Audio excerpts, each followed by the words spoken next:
Hi guys. I'm just gonna get straight to it. Hope everyone's well. By the way, this is gonna be a video on production techniques, music production techniques that I use when I'm making my tracks. So I'm screen recording on my MacBook again. This is a Logic session for a song that I will hopefully be releasing early next month, August. So this track is called Obelisk. I started it last month. I don't think it's finished. I still need to do a few tweaks, but it's composed of synthesizers, basses, drums, well, mainly just a kick and some guitars. So it's got quite a simple structure to it. Obviously I haven't labelled anything, but let's just get straight into it. First of all, on the vocals on this track, I'll play the track for you. Apologise for swearing, sorry.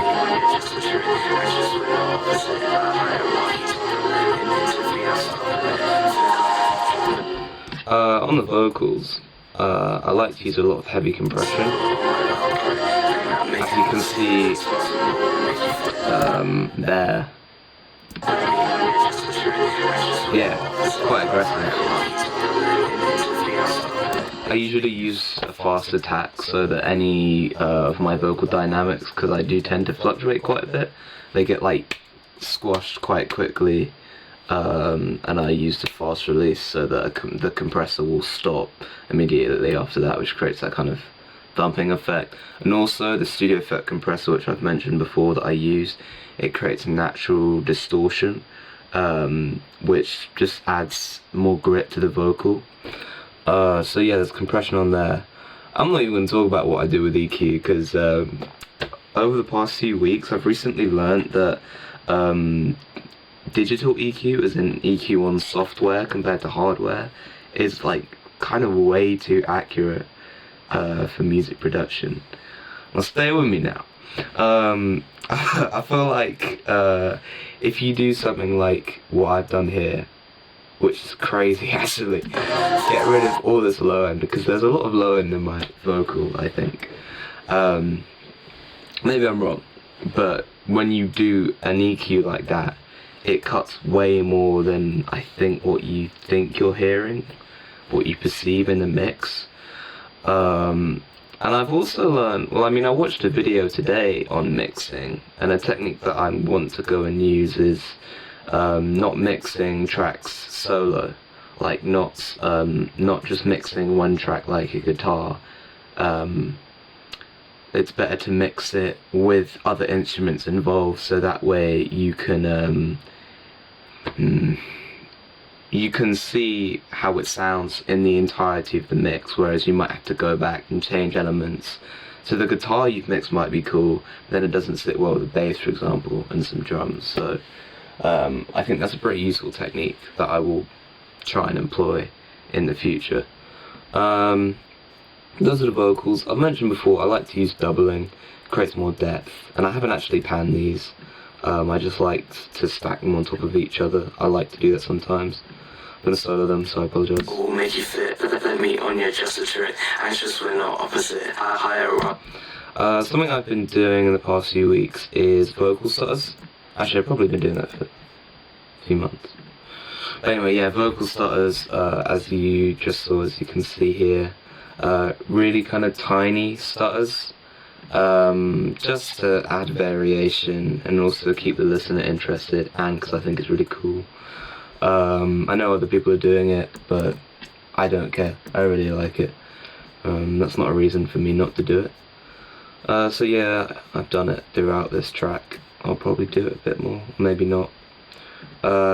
Guitar stack here. I really like this tone actually.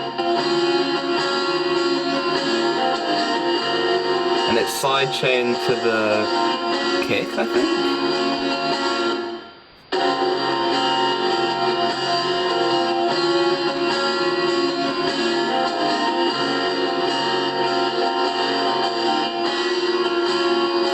actually pan these. I don't know why the panning isn't showing up. Oh, it's over here. Pan them left and right, these two overdubs in each summing stack.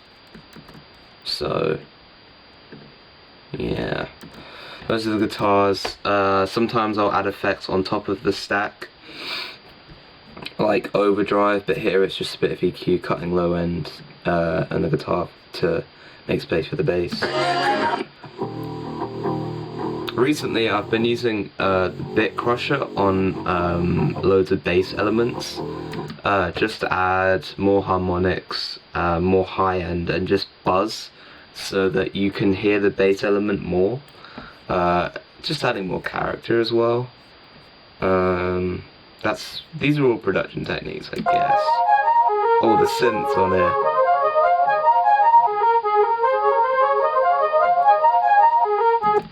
Now, I was gonna say I added some delay, but I use my, always say this, I use my Yamaha Reface CS synth, which if you have the money to buy it, I highly recommend it. It has a delay function, which I clearly used. I like using delay as a production technique, just to add more depth and, no, not space. I guess more character as well, and it just adds this kind of tail, this ambience, this kind of either in the background or which you can actually hear. I like doing a lot of stuff which you can't hear on first listen, you'll come back to and maybe you'll appreciate it a bit more, I hope. Another synth here. It's actually a bass.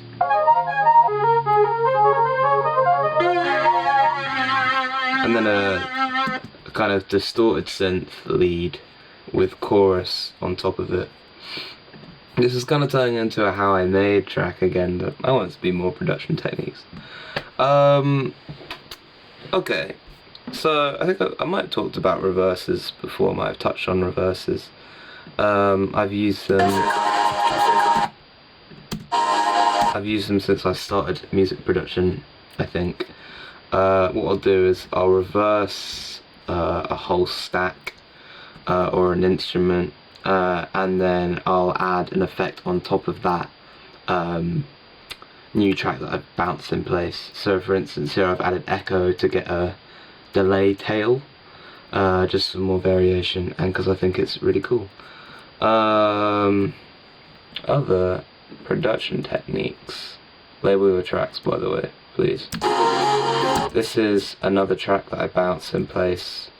I like doing a lot of stutter effects, a lot of glitchy effects in my music, just to add kind of more textures, more textural elements. What I'll do is I'll do option click on my MacBook keyboard. I'll hold it to one of the lines on the grid. This massive line pops up, and where it says divide multiple, I'll release while still holding down option, and you'll see it will create all of these grid divisions.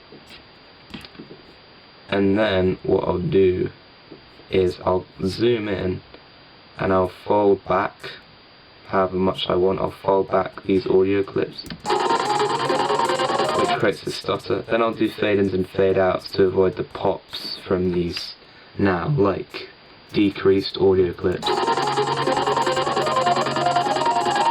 And it creates this really cool kind of driving motion and another texture basically that I really like. And I want it to be kind of a staple in my music. You know how various producers have like their own kind of or their own recognizable techniques. I want this one to be mine. I know it's already been done, but I want this one to be mine. Sorry, just cut out there. I realised that this camera, I don't think it could go over 9 minutes and 30 seconds. But basically, a final technique I want to talk about, not the final technique I use, it's just I feel like I'd be rambling on. When I bounce something in place, I add an audio tail like this, and again I'll add reverb. I haven't done it here, but I'll add reverb or echo onto it, just for a tail and ambience at the end of the track or to introduce something.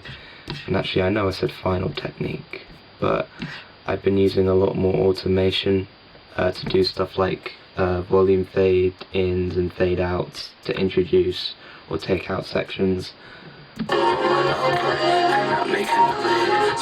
This also includes adding mutes to sections, like here where I wanted to solo the vocals.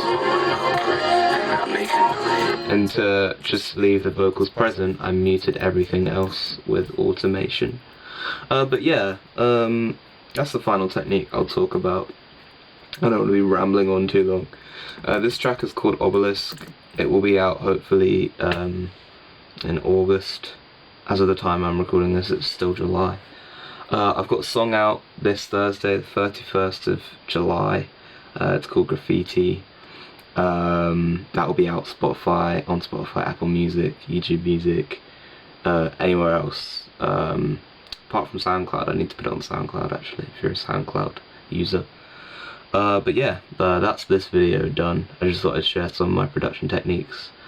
Let me know if you found them interesting or not. And yeah, that's about it. Yeah, cool. Alright, have a good day guys, and I'll see you later. Alright, peace.